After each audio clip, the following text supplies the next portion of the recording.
கோலிவுட்டில் நேற்றுலேருந்து ஒரு மிகப்பெரிய டாப்பிக்காக பரபரப்பாக பேசிகிட்டு இருக்கக்கூடிய விஷயம் வந்து இரண்டு நடிகர்களுடைய படங்கள். அந்த படத்தினுடைய பேர் தான் அஃப்கோர்ஸ் எல்லாருமே கெஸ் பண்ணியிருப்பீங்க. சிவகார்த்திகேயன் மற்றும் விஜய் ஆண்டனி இவங்களுடைய படங்களுடைய தலைப்பு வந்து பராசக்தி அப்படின்னு வச்சுருந்துருக்காங்க. இதுக்கான காரணம் இது எப்படி ஆரம்பிச்சது அப்படிங்கிறத பார்த்தலாம். முதல்ல சிவகார்த்திகேயன் படிக்கக்கூடிய படம். இந்த படம் வந்து சுதா கோங்கரா டைரக்ட் பண்ணுறாங்க. ஆக்சுவலாக புறநானூறு அப்படின்னு இந்த படத்துக்கு முதல்ல டைட்டில் வச்சுருந்தாங்க. சூர்யா நடிக்கிறதா இருந்தது. பட் சில பல காரணங்களால் சூர்யா அந்த படத்தில் நடிக்க முடியாமல் அவர் படத்துலேருந்து வெளியேறாரு. அதுக்கு பிறகு சிவகார்த்திகேயன் இந்த படத்தில் நடிக்க கமிட் ஆகிறாரு. கடைசியாக சிவகார்த்திகேயன் நடிப்பில் போன வருஷம் அபரன் திரைப்படம் வெளியாகி கிட்டத்தட்ட 300 கோடிக்கும் அதிகமாக கலெக்ட் பண்ணி ஒரு மிகப்பெரிய வசூல் வேட்டையை நடத்தி சிவகார்த்திகேயனும் அடுத்த ஒரு உயரத்துக்கு கொண்டுட்டு போச்சு. ஸோ அந்த சூட்டாக அவருடைய படம் அடுத்தடுத்த என்ன படங்கள் அப்டேட் வரும் அப்படின்னு எல்லாருமே எதிர்பார்த்துட்டு இருந்தாங்க. ஸோ அது அடுத்ததாக அவர் ஏன் முருகாசி இயக்கத்தில் ஒரு படம் நடிச்சிட்டு இருக்காரு. அடுத்ததாக டான் படத்தை டைரக்ட் பண்ண சிபி சக்கரவர்த்தி கூடயும் ஒரு படம் கமிட் ஆகிறாரு. அதே மாதிரி தான் சுதா கோங்கரா படத்துலையுமே அவர் நடிக்கிறாரு. குறிப்பாக புறநானூறு படத்தை சூர்யா வேணான்னு சொன்ன அந்த ஒரு ஸ்கிரிப்டில் தான் இப்போ இவர் நடிக்கிறாரு அப்படின்ற தகவல்கள்லாம் வெளியாச்சு. ஸோ டைட்டில் வந்து புறநானூறாக இருக்காது, வேறு டைட்டில் வைப்பாங்க. ஆரம்பத்துலேருந்து இதுக்கு வேற ஒரு டைட்டில் வரும். ஒரு நல்ல கல்ட் கிளாசிக்கான ஒரு டைட்டில் தான் இந்த படத்துக்கு வைக்க போகிறாங்க அப்படின்ற தகவலாம் சோஷியல் மீடியாவில் அப்பப்போ வந்துகிட்டே இருந்தது. இப்போ ரீசெண்டாக வந்து ஸ்ப்ரெட்டுமானது பராசக்தி தான் வைக்க போகிறாங்க அப்படின்றதெல்லாம் செவிமொழி செய்திகளாக வந்துகிட்டே இருந்துச்சு. பார்த்தா எல்லாருமே கெஸ் பண்ண மாதிரி நேற்று படத்தில் வந்து சர்ப்ரைஸாக அந்த படத்தினுடைய டைட்டிலில் பராசக்தி அப்படின்றத அனௌன்ஸ் பண்ணுறாங்க. அது மட்டும் இல்லாமல் ஒரு டைட்டில் டீசர் அனௌன்ஸ்மெண்ட் அப்படின்ற மாதிரி படத்தினுடைய கேரக்டர்கள் எல்லாருமே சிவகார்த்திகேயன் ஆகட்டும், அதர்வா, ஸ்ரீலீலா மற்றும் ரவிமோகன் இவங்க எல்லாருமே அனௌன்ஸ் பண்ணுற மாதிரியான பேக்ரவுண்டில் ஒரு சாங்கோட படத்தினுடைய ஸ்டோரி என்ன மாதிரி இருக்கும் அப்படின்ற சில ஹிண்ட்ஸோட அவங்க அந்த டைட்டில் டீசரை அனௌன்ஸ் பண்ணுறாங்க. அதை பார்த்த எல்லாருக்குமே வந்து ரொம்பவும் பிடிச்சிருந்தது. படம் பார்க்குறதுக்கே கொஞ்சம் ப்ராமிசிங்காக இருக்குது. டீசர் கொஞ்சம் நல்லா இருக்குது. அனௌன்ஸ்மெண்ட் டீசரே நல்லா ஒரு குவாலிட்டியாக நல்லா ஒர்க் பண்ணியிருக்காங்க. ஸோ படம் மீதான ஒரு எதிர்பார்ப்பு வந்து எழுந்தது. பட் இந்த டைட்டில் இருந்து தான் பிரச்சனையே ஆரம்பிச்சது. ஆரம்பத்தில் இந்த மாதிரியான செய்திகள் வரும்போது, அதாவது அஃபிஷியலாக இவங்க நேற்று தான் சொன்னாங்க பராசக்தி அப்படின்னு. பட் இதுக்கு முன்னாடி செவிவேல் செய்திகள் இவங்க பராசக்தி தான் வைக்க போகிறாங்க அப்படின்னு கேட்கும்போது நிறைய பத்திரிகையாளர்கள் மற்றும் நடிகர் சிவாஜியினுடைய ரசிகர்கள்லாம் வந்து கடனம் தெரிவிக்க ஆரம்பித்தாங்க. அது எப்படி நீங்கள் ஒரு பழைய படத்தினுடைய டைட்டில் வந்து வைக்கலாம்? அது மட்டும் இல்லாமல் ஒரு மிகப்பெரிய வெற்றி அடைஞ்ச திரைப்படம். தமிழ் சினிமாவுக்கு ஒரு மறக்க முடியாத, அழிக்க முடியாத ஒரு பொக்கிஷம் அந்த படம். அப்படி ஒரு கல்ட் கிளாசிக் இருக்கக்கூடிய ஒரு படத்தினுடைய டைட்டில் தூக்கிட்டு வந்து நீங்கள் எதுக்கு ஒரு புது படத்துக்கு வைப்பீங்க? இது வந்து அந்த பழைய படங்களாக மறக்கடிக்கிறதுக்கான ஒரு செயல் அப்படின்ட்டு எல்லாருமே தங்களுடைய விமர்சனங்களை வச்சுட்டு இருந்தாங்க. பட் படக்குழு வந்து இதுக்கு ரெஸ்பான்ஸ் பண்ணாமலே இருந்தாங்க. இப்போ நேற்று அஃபிஷியலாக படக்குழு வந்து பராசக்தி அப்படின்றத அனௌன்ஸ் பண்ணாங்க. இது பலருக்கும் அதிர்ச்சியை ஏற்படுத்துச்சு. ஒரு பக்கம் சிவகார்த்திகேயனோட ரசிகர்கள் வந்து கொண்டாட்டத்தில் ஈடுபட்டாலும் பலருக்குமே இது அதிர்ச்சியாக இருந்தது. குறிப்பாக ஒரு 2-3 நாளைக்கு முன்னாடி நடிகர் திலகம் சிவாஜி கணேசனுடைய சமூக நலப்பேரவை ஒரு மிகப்பெரிய அறிக்கை விட்டுருந்தாங்க. அதாவது நீங்கள் இந்த மாதிரி பராசக்தி படத்தினுடைய டைட்டில் வைக்கக்கூடாது, அது ஒரு மிகப்பெரிய வெற்றி அடைஞ்ச திரைப்படம். சிவாஜி கணேசனுடைய நடிப்பில் உருவாகி நீங்கள் குறிப்பாக எடுத்துக்கலாம் 1952 அந்த படம் ரிலீஸ் ஆகுது. 1952க்கு முன் 52 பின் அப்படின்னு நீங்கள் தமிழ் சினிமாவை பிரிக்கலாம். அப்படி ஒரு மிகப்பெரிய வெற்றி அடைஞ்ச திரைப்படம். கலைஞரினுடைய திரைக்கதை வசனத்தில் உருவான அந்த ஒரு திரைப்படம் மிகப்பெரிய வெற்றி அடைஞ்ச திரைப்படம். அவ்வளோ முற்போக்கான விஷயங்களை ரொம்பவும் போல்டாக பேசியிருக்கக்கூடிய ஒரு படம் வந்து ஏற்கனவே பல வருஷத்துக்கு முன்னாடியே ஒரு படத்துக்கு பராசக்தி அப்படின்னு டைட்டில் வைக்க பிளான் பண்ணாங்க. பட் அப்பவும் இதே மாதிரி மிகப்பெரிய எதிர்ப்பு கிளம்புறது அப்படிங்கிறதுனால டக்குன்னு அந்த படத்தினுடைய பேரை மாற்றினாங்க. மீண்டும் பராசக்தி அப்படின்னு அந்த படத்துக்கு டைட்டிலை மாற்றினாங்க. நடிகர் சிவகுமாருடைய படம்.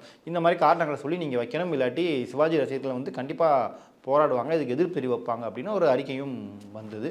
ஸோ எதிர்பார்த்த மாதிரியே இவங்க படத்தினுடைய டைட்டிலை வந்து பராசக்தின்னு அறிவிச்சிட்டாங்க. இது சிவகார்த்திகேயனுடைய 25வது திரைப்படம். ஸோ இது வந்து ஈவினிங் வருது. நேற்று ஈவினிங் இது ரிலீஸ் பண்ணுறாங்க.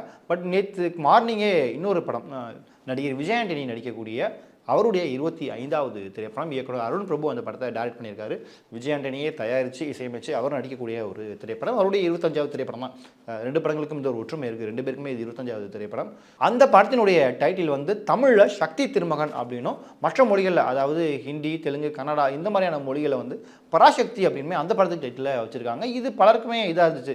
ஏன்னா எல்லாருமே சிவகார்த்திகேயன் படத்தினுடைய டைட்டில் தான் பராசக்தின்னு வரப்போகுது அப்படின்னு ஈவினிங் வரப்போகுது அப்படின்னு எதிர்பார்த்துருக்க சூழலில் மார்னிங்கே விஜய் ஆண்டனி வந்து தமிழ் தவிர்த்து மற்ற மொழிகளில் பராசக்தின்னு இந்த படத்துக்கு டைட்டில் வச்சுருக்காங்களே, என்ன காரணம் இது அப்படின்ட்டு எல்லாருமே குழப்பிச்சு. ஓகே, அப்போ சிவகார்த்திகேயன் டைட்டில் வைக்க போகிறாருன்னு தெரிஞ்சுக்கிட்டு முன்னாடியே அவர் வாங்கிட்டாரா அப்படின்ற கிசுகிசுக்கெலாம் போயிட்டே இருந்துச்சு.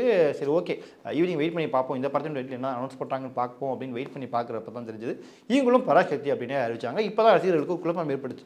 அது அப்படி 2 படத்துக்குமே ஒரே டைட்டில் வைக்கலாம், ஏற்கனவே டைட்டில் வைக்கக்கூடாது அப்படின்னு ஒரு பஞ்சாயத்து போயிட்டு இருக்கப்ப 2 நடிகர்களும் தங்களுடைய ஆண்டனியுடைய 25வது படத்துக்கு இந்த பராசக்தி அப்படின்னு டைட்டில் வச்சிருக்காங்களே, இது எப்படி சாத்தியம் அப்படின்ற ஒரு குழப்பம் வந்தது.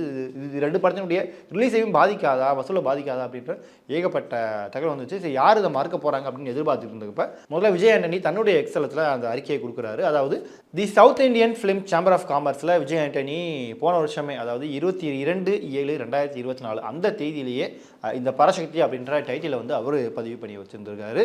ஸோ இதனால் இவருக்கு தான் முறையாக செல்லும் அப்படின்ற மாதிரியான கமெண்ட்ஸ்லாம் வர ஆரம்பிச்சது. பட் இதுக்கு பதிலடி கொடுக்கும் வண்ணமாக இந்த பராசக்தி, அதாவது பராசக்தி திரைப்படம் 1952ஆம் ஆண்டு கிருஷ்ணன் பஞ்சு அவங்களுடைய இயக்கத்தில் கலைஞர் கருணாநிதி அவர்களுடைய வசனத்தில் சிவாஜி கணேசன் நடிப்பில் வெளியாகி ஒரு மிகப்பெரிய வெற்றி அடையுது. அந்த படத்தை தயாரித்தது யாருன்னு பார்த்தீங்கன்னா ஏவிஎம் நிறுவனம் தான். ஸோ நேற்று இந்த பிரச்சனைகளாக ஓடிக்கிட்டு இருக்கும்போது ஏவிஎம் நிறுவனம் வந்து ஒரு அறிக்கை கொடுக்குறாங்க. அதில் வந்து இந்த பராசக்தி படத்தினுடைய டைட்டிலை வந்து நாங்கள் சிவகார்த்திகேயன் படத்துக்கு தான் கொடுக்குறோம் அப்படின்னு அடிக்கிறாங்க. அது மட்டும் இல்லாமல் இந்த படத்தை வந்து இந்த டைட்டிலுக்கு ஏற்ற மாதிரி இந்த படமும் இன்னும் வீரியமாக இருக்கும், இன்னும் நல்ல பிரைட்டாக அந்த படம் வரணும் அப்படின்ற மாதிரி ரொம்ப பாசிட்டிவான வார்த்தைகளை போட்டு அந்த ஒரு அறிக்கையை கொடுக்குறாங்க. சிவகார்த்திகேயன் படத்துக்கு தான் சொந்தம் அப்படின்ட்டு உடனே சிவகார்த்திகேயன் ரசிகர்களுக்கு இது பயங்கர ஹாப்பியாகிடுச்சு. ஓகே, தயாரிப்பு நிறுவனமே சொல்லிட்டாங்க இது எங்களுக்கு தான் அப்படின்னா அது எப்படி நீங்கள் இது பண்ணுவீங்க அப்படின்ட்டு. பட் இருந்தாலும் ஒரு சிக்கல் இருக்குது. இப்போ தமிழில் மட்டும் இந்த படம் வந்தால் பரவாயில்ல, பட் இந்த சிவகார்த்திகேயன் சுதா கோங்கரா இயக்கத்தில் சிவகார்த்திகேயன் நடிக்கக்கூடிய இந்த பராசக்தி திரைப்படமே கிட்டத்தட்ட ஒரு பேன் இண்டியா திரைப்படமாக தான் வருது. ஸோ அவர் தமிழில் சக்தி திருமணம் தான் வச்சிருக்காரு விஜய் ஆண்டனி. பட் இருந்தாலும் மற்ற மொழிகளில் அவர் பராசக்தின்னு கொடுத்துருக்காரு.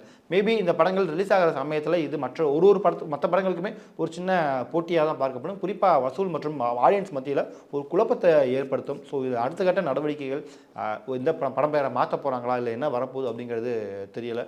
அதை நாம் பொறுத்து தான் பார்க்கணும். ஸோ நேற்றுலேருந்து இந்த பராசக்தி வந்து திரும்பவும் ஒரு பஞ்சாயத்தை கிளப்பி விட்டுருக்கு. கிட்டத்தட்ட ஒரு கிளர்ச்சி அப்படின்னே கூட சொல்லலாம். நாம் 1952 கலைஞருடைய வசனத்தில் சிவாஜி கணேசன் நடிப்பில் வந்த அந்த படம் இப்போவும் பேசு பொருள் ஆகுது அப்படிங்கிறது வந்து சாதாரண விஷயம் கிடையாது. கிட்டத்தட்ட ஒரு 73 வருஷம் ஆக போகுது. ஸோ இப்படி இருக்கிறப்ப இப்போவும் அந்த டைட்டிலுக்கான அந்த ஒரு கிரேஸ் வந்து குறையாமல் இன்னும் அப்படியே இருக்குது. காரணம் அந்த படம் ஏற்படுத்தின தாக்கம், அந்த மாதிரி அந்த படம் பேசின புரட்சிகரமான விஷயங்கள் வந்து அந்த அளவுக்கு மக்கள் மத்தியிலையும் சரி தமிழ் சினிமாவிலையும் ஒரு மிகப்பெரிய தாக்கத்தை ஏற்படுத்தின ஒன்று. ஸோ பராசக்தி அப்படின்ற டைட்டிலை யாருமே வைக்கக்கூடாது அப்படின்னு ஒரு பக்கம் சிவாஜி ரசிகர்கள் மற்றும் தமிழ் சினிமா மீது ஆர்வமாக இருக்கக்கூடிய சிலர் வந்து தங்களுடைய கோரிக்கைகளை முன் வச்சுட்டே இருக்காங்க. இன்னொரு பக்கம் 2 பேரும் டைட்டில் வச்சுட்டு யாருக்கு அந்த டைட்டில் அப்படின்னு அங்கே ஒரு போட்டியும் போயிட்டு இருக்கு.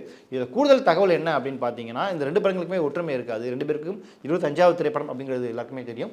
இன்னொரு விஷயம் என்ன, விஜய் ஆண்டனி நடிக்கக்கூடிய அந்த படத்தை வந்து அருண் பிரபு அப்படின்றவர் டைரக்ட் பண்ணுறாரு. அந்த அருண் பிரபு யார் அப்படின்னு பார்த்தீங்கன்னா, இதுக்கு முன்னாடி வால் அப்படின்னு தமிழில் ஒரு படத்தை டைரக்ட் பண்ணியிருக்காரு. அந்த வால் படத்தினுடைய ப்ரொடியூசர் யார் அப்படின்னு பார்த்தீங்கன்னா சிவகார்த்திகேயன் தான். ஸோ சிவகார்த்திகேயனும் இப்போ அந்த விஜய் ஆண்டனி நடிக்கிற அந்த படத்தினுடைய டேரக்டருமே ஒரு உறவினர்கள் தான் அவங்க 2 பேருமே கிட்டத்தட்ட.